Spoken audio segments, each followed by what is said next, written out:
Joe is young and resilient, a software developer with big dreams and an even bigger work ethic. He's the kind of person who can lock himself in his room from morning till night, eyes fixed on his screen, fingers flying across the keyboard, completely lost in code. While the city outside buzzes with traffic and noise, Joe is building worlds in silence, writing logic, fixing bugs, and turning ideas into real apps. He's extremely hardworking, though success hasn't fully caught up with him yet. He has already developed several applications, each one a step forward, each one proof of his talent and persistence. Still, he refuses to chase a regular job. In his mind, most companies would only exploit his skills and pay him peanuts, never truly valuing the depth of his creativity or the long hours he puts in. Joe wants more than survival money. He wants ownership, freedom, and impact. Despite the struggles, Joe remains deeply optimistic. He believes, with quiet confidence, that one day all those lonely nights, failed builds, and endless lines of code will pay off. He trusts his journey. He knows he hasn't made it yet, but in his heart, he's certain that day is coming, the day his work will speak loudly, and the world will finally notice what he's been building all along. The knock on Joe's door came like a plot twist he didn't see coming. His mother stood there, travel bag in hand, eyes already scanning the room the way only African mothers can scan a room. Within minutes, the truth exposed itself. No pot on the stove, no spoon in sight, no smell of food. Just laptops, chargers, and the low hum of a fan battling Lagos heat. Joe, so you don't cook at all? Joe smiled sheepishly. Yes, I eat sharp food, from one and only Madame Bucock. His mother was not amused. Her lips pressed into a thin line. No shouting, no drama. Just disappointment, the dangerous kind. The next morning, she tied her wrapper, grabbed her bag, and went straight to the market. Pots, plates, cooking utensils, foodstuffs, everything. That week, fire entered Joe's kitchen. Egusi bubbling, rice steaming, soup thick with love and concern.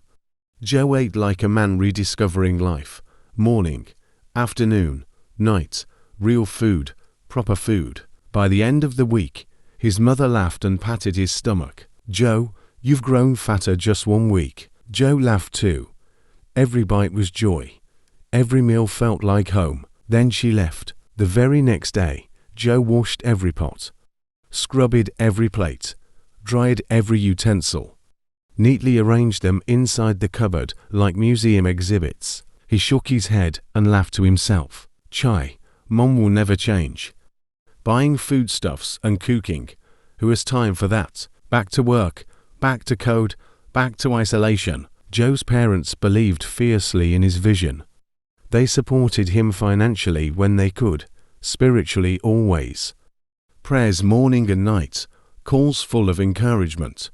Faith wrapped tightly around his future, but Joe's body was quietly losing the fight. He ate once a day, sometimes late at night.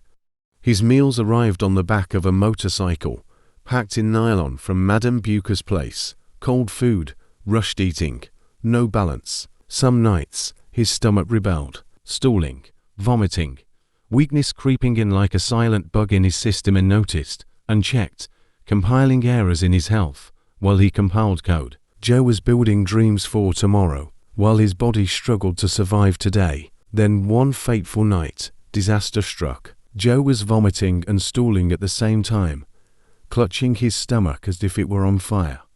Neighbors gathered as he was rushed to the hospital, pale, weak, and barely conscious. After several tests and fluids, the doctor dropped the verdict like a hammer: food poisoning. When Joe finally regained consciousness, his voice was barely a whisper. He pulled his neighbor, Emeka, closer and pleaded, "Please, don't call my parents," he whispered desperately. "My mom will roast me." Emeka stared at him, eyes blazing with concern and anger. "No," he refused fiercely. "Not when you refuse to eat properly. Health is wealth, Joe. Or do you want to be in the grave before you become the next Mark Zuckerberg?" Joe rolled his eyes weakly, then sighed, suddenly humble, suddenly repentant. "Please, "I'll change, I promise." Weeks passed, and indeed, Joe seemed to have turned a new leaf. Emeka's wife helped him with grocery shopping, patiently showing him how to choose fresh ingredients. Joe cooked, sometimes burning the food, sometimes oversalting it, but he ate it with pride. His strength returned, his cheeks filled out again, and for once, life felt balanced. But life, as always, had other plans. 2 weeks later, pressure crept back in, deadlines tightened. His project was nearing completion, and Joe was convinced this one would change his life. Sleep became optional, cooking became a waste of time, and slowly, quietly, he stopped entering the kitchen. Soon enough, Joe was spotted again, this time at another restaurant, convincing himself it was temporary. "Just till I finish this project," he muttered, "success first." And just like that, Joe stood once more at the crossroads between ambition and wisdom. Unaware that shortcuts always come with a price. Then came the good news. A big marketing company reached out to Joe. They wanted a partnership. Joe was overjoyed. At last this was it. The breakthrough he had been praying for. Everything began to move faster. Meetings piled up. Calls came in non-stop. Joe reduced his life to just 2 things: work and bathing. Food became an afterthought. He hurriedly swallowed meals at a nearby restaurant before rushing off to one meeting or another, telling himself it was only for a short while. On the day the contract was to be signed, disaster struck again. This time, Joe wasn't just stalling, he was stalling blood. Right there in the boardroom, his face drained of color. Panic erupted as he was rushed from the meeting straight to the hospital. When Joe woke up on the hospital bed, weak and disoriented, the first thing he asked was not about his health. "The contract, what about the contract?" he croaked. Emeka stood beside the bed, holding a folded paper. His eyes were red, swollen from tears he had tried and failed to hide. Joe struggled upright and lunged toward him, gripping his arm. "Tell me what happened," he demanded, his voice shaking. Emeka swallowed hard, then slowly shook his head. "The contract was cancelled," he said softly. "They said your proposal is brilliant, but they doubt your health will allow you fulfill your own part of the deal." Joe froze. The words crushed him. He gasped for breath, his chest rising and falling rapidly as the weight of it all came crashing down. Success had been right there, so close he could taste it, and now it was gone. As he sat there, broken and breathless, his eyes drifted toward the door, and there she was. His mother stood quietly at the entrance, her wrapper neatly tied, her handbag clutched tightly to her chest. Her eyes met Joe's eyes, filled not with anger, but with deep, aching disappointment and love. In that moment, Joe knew. Some lessons don't come with shouting, some come with experience. Joe was on the bed recuperating.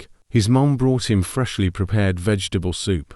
Joe devoured it like a hungry lion. Lying down to rest, he scrolled from one television station to another to find a suitable channel to watch. Then he saw. It was the BBA News at dusk. The news report was interviewing some people in front of the restaurant. "It was the restaurant I used to eat. The office of the Environmental Agency were on duty on that fateful day." He pretended as though he had lost his way from the restroom and entered their kitchen. What he saw left him spellbound. The shock was unbearable. He had to call in the chief officer, along with the media unit, who came to cover their findings. The level of decadence in their kitchen, cobweb was all over the place. The floor and the cooking utensils too were all dirty. Flies was perching around, while rats roamed freely on the floor. "Yay, yay, look at it," Joe screamed from his bed. "They are the reason why I have been stooling and vomiting." "No," the mom said firmly. "You brought it upon yourself by eating in an anyhow restaurant.